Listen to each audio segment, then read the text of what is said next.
Assalamualaikum warahmatullahi wabarakatuh. Innal hamdalillah nahmaduhu wa nasta'inuhu wa nastaghfiruh wa na'udzu billahi min shururi anfusina wa min sayyiati a'malina. May yahdihillahu fama mudilla lahu wa may yudlil fala hadiya lahu. Asyhadu an la ilaha illallah wahdahu la syarika lahu wa asyhadu anna Muhammadan abduhu wa rasuluhu la nabiyya ba'dahu. Allahumma shalli wa sallim ala sayyidina Muhammadin wa ala alihi wa sahbihi ajma'in. Amma ba'd, fa ya ibadallah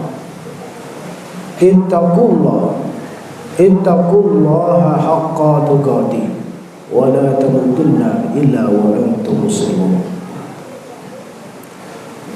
Ma'asyiral muslimin, jamaah salat Jumat rahimakumullah. Salah satu sifat yang dibenci oleh Allah dan juga dibenci oleh manusia adalah sifat sombong atau takabur dalam bahasa Arab. Bahkan orang yang sombong juga tidak suka kepada orang yang sombong. Sifat sombong inilah yang telah mengeluarkan iblis dari surga. Ketika ia disuruh bersujud kepada Nabi Adam, iblis berkata, "Ana khairum minhu," saya lebih baik daripada Adam. "Khalaqtani min nar wa khalaqtahu min tin." Saya diciptakan dari api besar, menyala-nyala, sedangkan manusia diciptakan dari tanah, hitam, kotor, berbau, dan diinjak-injak. Api lebih mulia daripada tanah, maka saya tidak mau bersujud kepada Nabi Adam. Maka diusirlah iblis dari surga. Sifat sombong juga telah menyebabkan Fir'aun mati, ditenggelamkan di Laut Merah. Ketika ia berkata, "Ana rabbukumul a'la," saya adalah Tuhanmu yang tinggi, maka sembahlah aku. Sifat sombong juga yang telah menghancurkan Qarun sehingga hartanya terbenam ke dalam tanah. Qarun orang terkaya di muka bumi ini, hartanya saja bergudang-gudang, kuncinya saja dibawa oleh seekor onta, saking banyaknya. Namun ketika disuruh bersyukur kepada Allah, ia berkata, "Innama umithu ala ilmin indi." Ini semua adalah hasil usahaku sendiri, hasil ilmuku sendiri, tidak ada urusannya dengan Allah. Maka ia pun dibenamkan ke dalam tanah. Ma'asyiral muslimin, kenapa manusia kemudian menjadi sombong? Padahal sombong itu adalah pakaiannya Allah. Makanya di dalam Asmaul Husna, Allah itu disebut Al-Mutakabbir. Allah itu maha sombong. Kalau Allah sombong, wajar, tidak ada Tuhan selain Dia.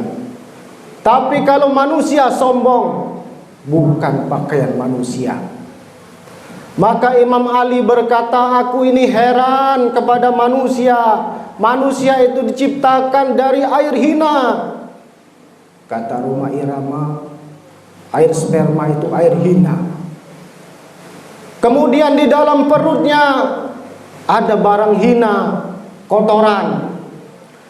Kemudian setiap lubang dari tubuhnya mengeluarkan barang-barang yang kotor, dari telinga, dari mata, dari hidung, dari dubur, dari kemaluannya, semuanya mengeluarkan kotoran yang hina.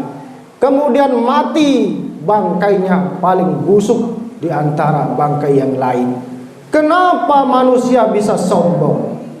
Itulah sebabnya Imam Ali terheran-heran. Lantas apa sih yang menyebabkan orang menjadi sombong? Itulah yang akan saya sampaikan pada khutbah singkat kali ini.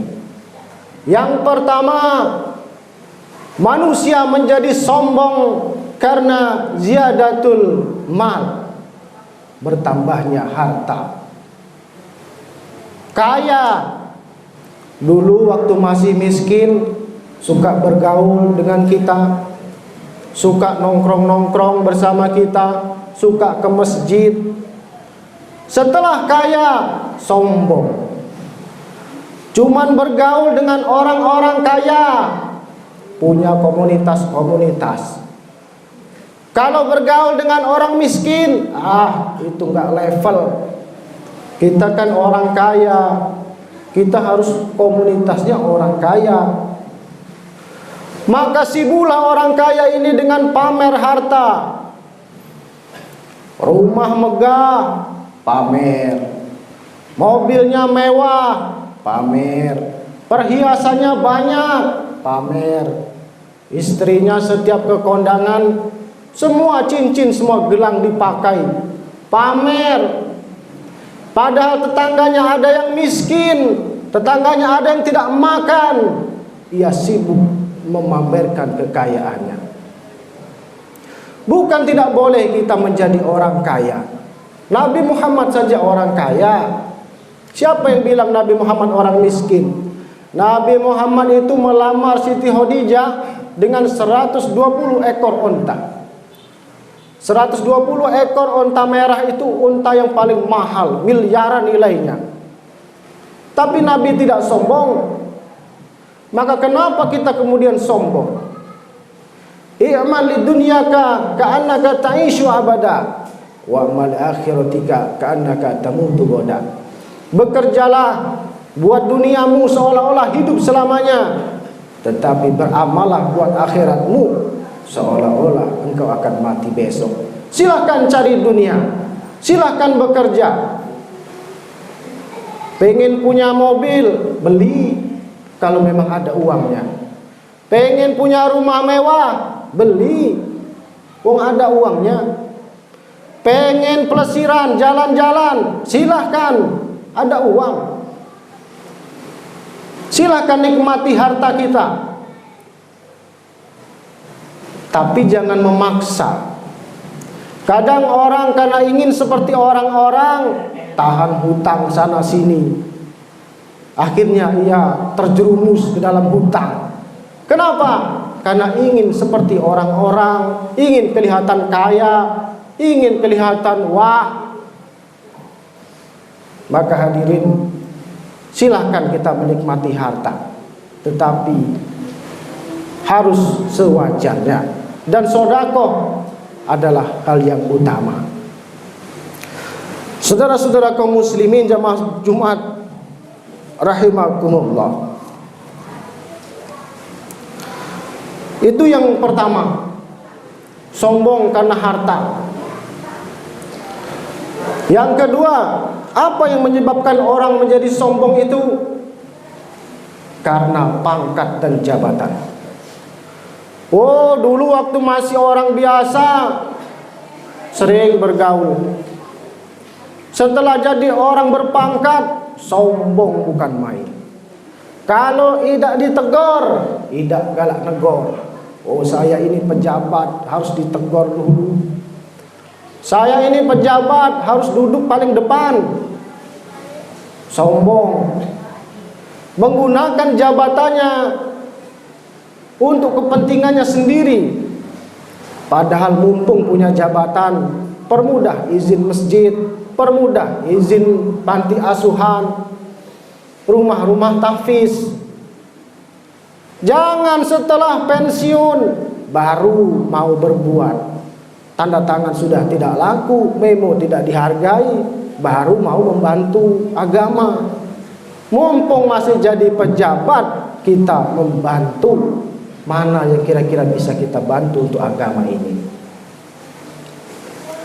Ma'asyiral muslimin, jamaah salat Jumat yang saya muliakan. Apalagi yang ketiga, orang sombong karena ilmu. Merasa punya ilmu, kemudian meremehkan orang. Merasa punya ilmu, kemudian merendahkan orang. Kadang ada juga majelis-majelis yang sombong. Mentang-mentang majelis tidak mau memakai ustadz-ustadz kampung. Oh, ini majelis ilmunya tingkat tinggi, harus pakai ustadz-ustadz yang terkenal, harus pakai ustadz-ustadz yang hebat. Ini majelis sombong, hadirin. Ada juga orang-orang berilmu itu, mereka kalau ditanya soal-soal agama, kadang-kadang malah membodoh-bodohkan orang yang bodoh. Seharusnya malah diajari, bukan malah dikata-katai. Ma'asyiral muslimin rahimakumullah.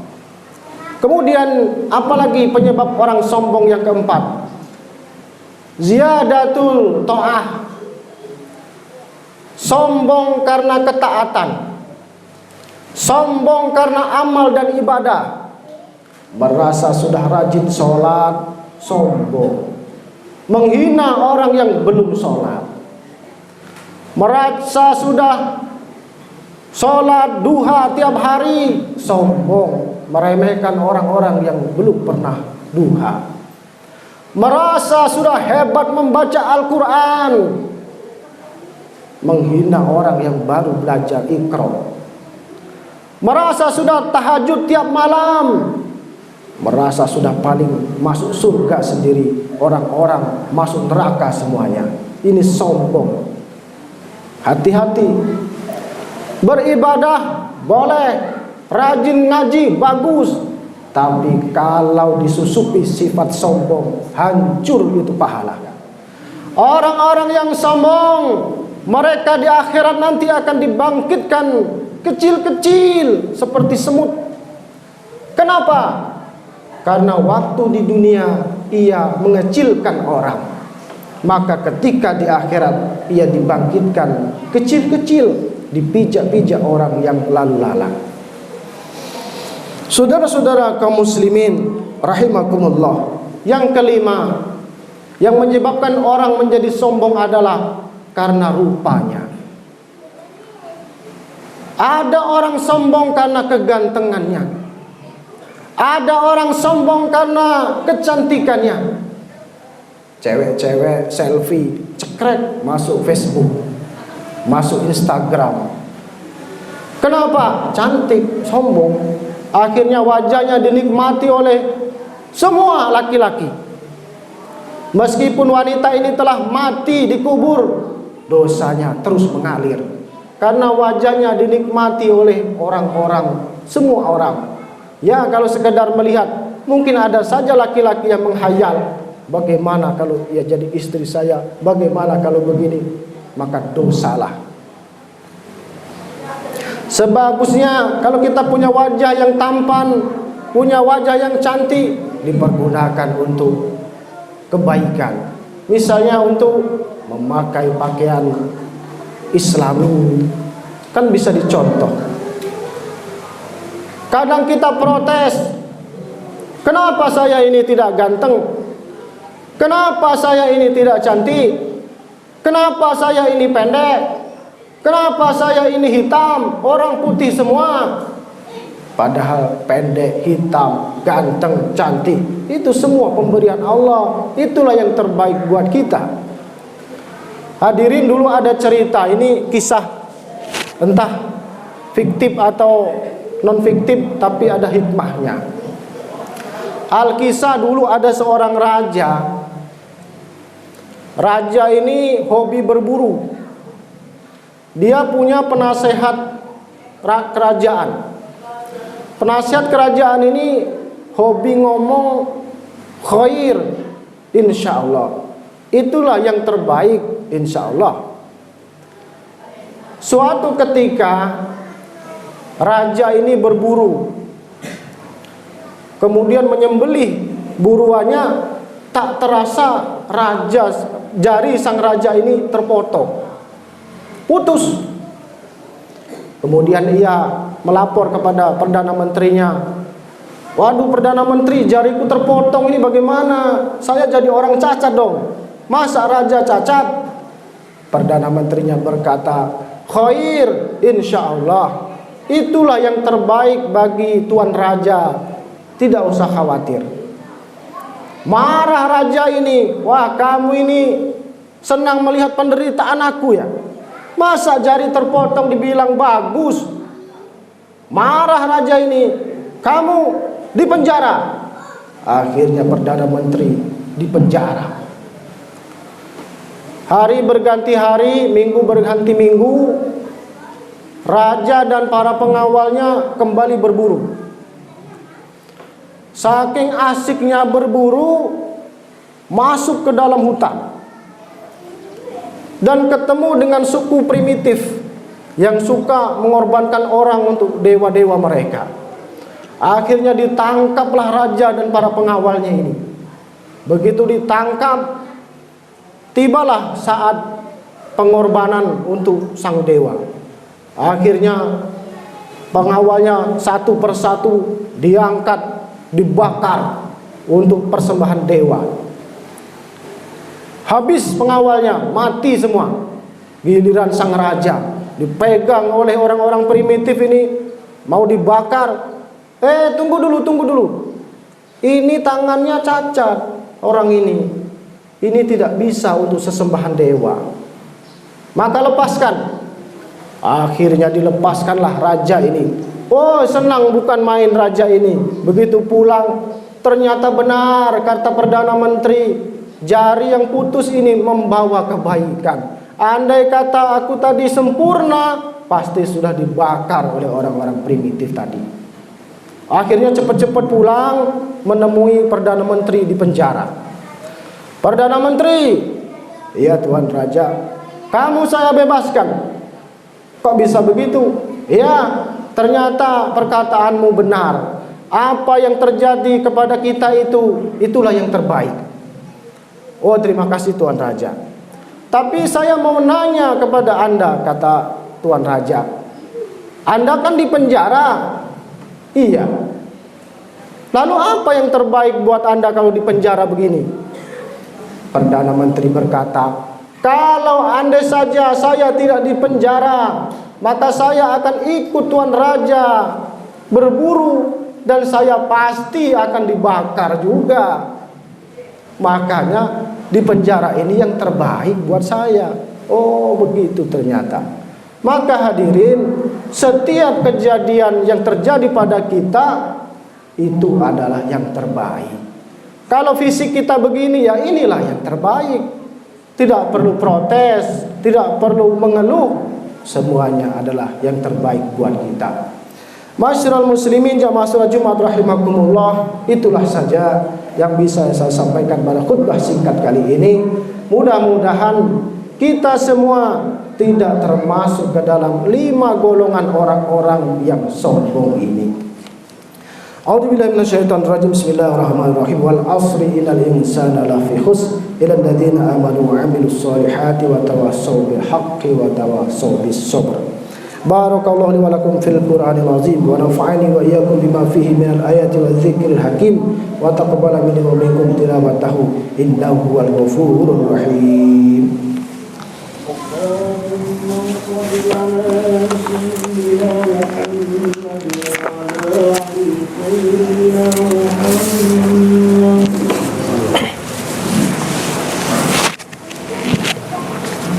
Innal hamdalillah nahmaduhu wa nasta'inuhu wa nastaghfiruh wa na'udzu billahi min shururi anfusina wa min sayyiati a'malina may yahdihillahu fala mudilla lahu wa may yudlil fala hadiya lahu asyhadu an la ilaha illallah wahdahu la syarika lahu wa asyhadu anna Muhammadan abduhu wa rasuluhu la nabiyya ba'da. Allahumma shalli wa sallim ala sayyidina Muhammadin wa ala alihi wa sahbihi wasallam.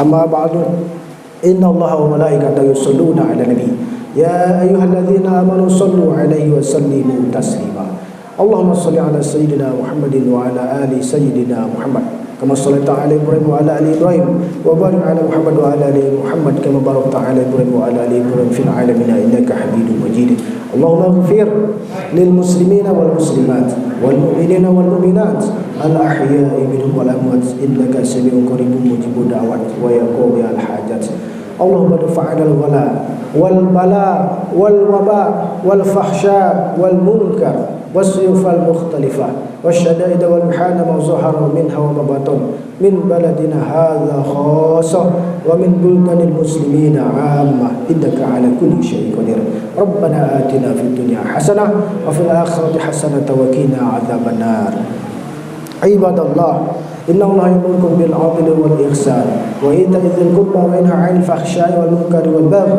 يعظكم لعلكم تذكرون فاذكروا الله العظيم يذكركم واسألوه من فضله يؤتكم ولذكر الله أكبر